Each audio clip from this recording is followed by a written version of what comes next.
Let's see how you can customize notifications and settings for each business using Docyt.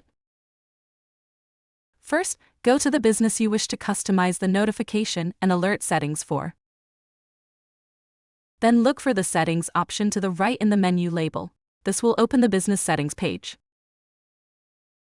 Now click on the Notifications and Settings option from the left panel, where you will see the options to customize the notifications and alerts on this business. Now, let's see how the Notifications option helps you. In Auto Reply to the sender of documents, once enabled, just like your Messenger apps send a delivered and read notification, Docyt will automatically reply to senders as an acknowledgement that a document has been received and processed. It also reminds users to upload receipts and invoices of undocumented transactions and review flagged transactions and invoices in daily reminders.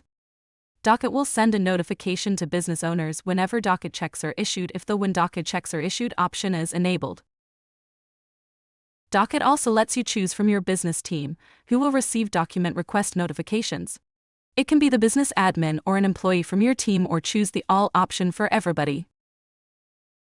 You also can receive notifications for your payment accounts by simply adding the account you wish to get notifications for. Enter the Payment Accounts option. Please note that you will receive notifications for your payment accounts, but to only those who have access to the payment accounts. With Docyt's notification settings, you can choose your alerts easily and stay up to date.